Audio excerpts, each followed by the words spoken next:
Hello everyone and welcome to WhatCulture Gaming. I'm Josh, joined as ever by Scott Tailford, because did you know that a Simpsons Hit and Run 2 was once in development and we were tragically robbed of it, Scott Tailford? What in the living hell, considering that this is weirdly one of the most beloved, like nostalgically charged games of all time. But I was one of them. I was one of those people who played it as a child and went, this is absolutely brilliant. So I'm on the bandwagon. If they were ever going to do it now, I'd still care. It's everything you love as a kid. It's The Simpsons, but also the gameplay of Grand Theft Auto 3. And you smash it together and it makes this weird love child when you're unlocking cars and you're punching people and you Marge. I didn't like the Marge sections, but I love the game. And you Marge.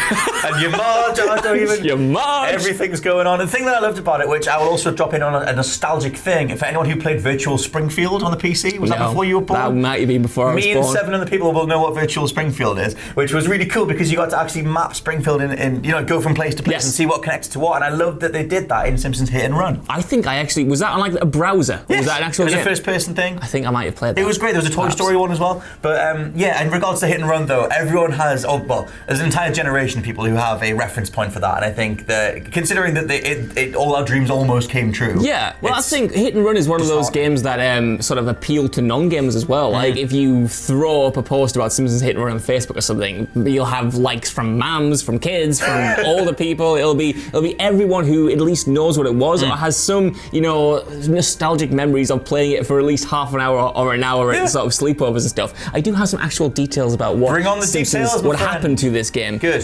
Senior designer on the original game, Joe McGinn, was doing an interview with Games Media, and he had to say this about the one single gameplay detail that was revealed. Scott Tailford, would you like to know what the big unique selling point was? Was it an open world? It was an open world. Good. And also you could link cars together. What? He said, I remember our physics guru, Gray Mayer, got connected vehicles working, so you could have a trailer being pulled behind a car with some fun results. Went on to say that we never got very far before EA won the right to the Simpsons movie game and we had to stop development. So it just doesn't seem like they got very far into it. No, I'm not going to lie. If that was their lead selling point, we've figured out how to attach trailers. Well, you know what? I've said this is like a kind of joke, but I think the salient point is that if you do go back to the Simpsons Hit and Run, for as good as we liked Don't say something you can't take for back. As much as we liked it at the time, and for as nostalgia laden as it is, and for as enjoyable as it is, it's not like it was the most mechanically rich video game in the world. No, I think it literally only worked because it was The Simpsons in an open world, and like I said, you had the geographical side of it, but you could just play as Homer, go in to do his job at the power plant, you could go down the Quickie Mart, you could do all those different things that a lot of us imagined we could potentially do if we ever were to live into that world. So, I mean, I've not been back on it in 15 years? Well, Rich and Owsley are always playing it, speedrunning it, completing it, and it must hold up. It must have some appeal now because I've tried to replay it, but it crashes every time I play it. Like one of the levels just doesn't load, the map isn't there, and I wish they had patches because I'd play it on a PlayStation 2, obviously. I tell you what, I've just realised, if the patent is true, the leaked information about the PS5 is true, we can all play Hit and Run again on the PS5. What a world in our nostalgia, driven world. That would make a lot of sense. I will buy a PS5 to play Simpsons Hit and Run. I'm putting, if they lead that in the marketing, they've got me. Don't say something you can't take back. There's not me to take it back. It's Sony to make it real. Going to live forever now. No, but if it's true, if the patent's real, that everything is backwards compatible past every generation, then Simpsons Hit and Run's a PS2 game. Yes. Pop it in. You know what else is a PS2 game, Scott? Go on, mate. The actual Simpsons game that Simpsons Hit and Run 2 was cancelled for, which was really good. Like back at the time, I remember...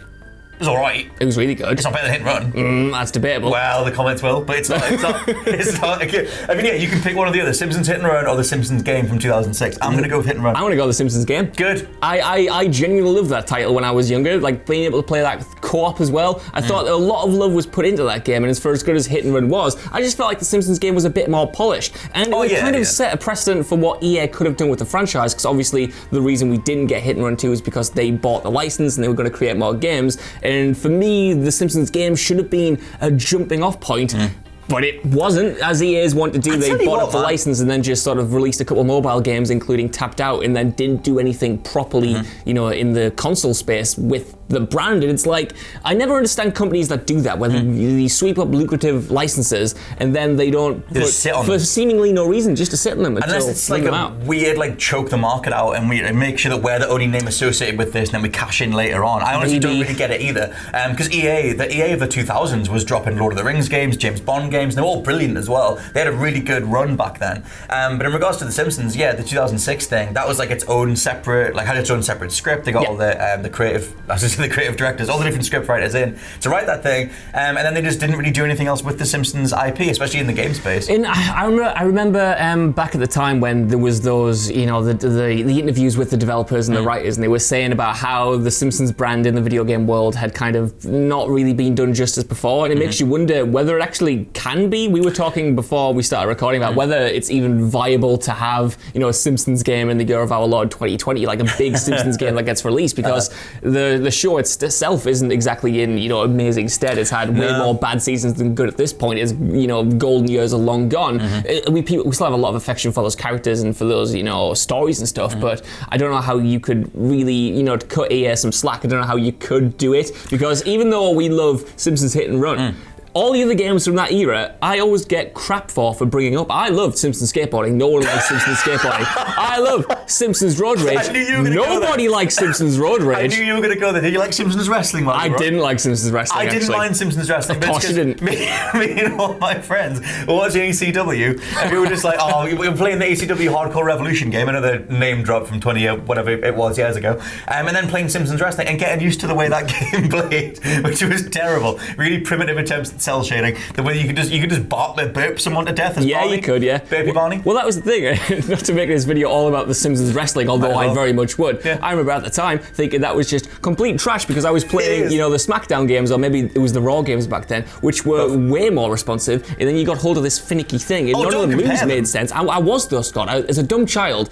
it's all I had as a reference point, and they weren't good. But to the same token, why weren't you comparing it to Tony Hawk's and getting sick of Simpsons skateboarding? Because, it was a vastly different time, and skateboarding is cool no matter how it controls. You're not wrong, but in regards to Simpsons, the value of the Simpsons IP, we were, like you said, we were saying before we came in, like, do people even care anymore? Like, I mean, one of the weirdest comparisons that I can think of, which is, I guess makes sense, is something like Dragon Ball Z Kakarot, which I'm still going through at the minute, and I absolutely love that game, but it has a whole bunch of shortcomings if you're not a massive fan. But at the same token, they've cashed in so much on those same sagas over and over and over again, whereas the Simpsons, like, on the newest stuff, I guess it's the nearest comparison is like Tapped Out, but the Simpsons hasn't gone back and gone, okay, this is the golden era, we're going to do a game in this bit, we're going to replay these set pieces, these jokes. They could have a steamed hams mini game if they want to cash in on that stuff. They've never really done that, but it's a property that had a golden age, like Dragon Ball has forever always gone back to that specific period. That's true. I wonder whether it's just because, obviously the massive battles of Dragon Ball Z lend themselves better to,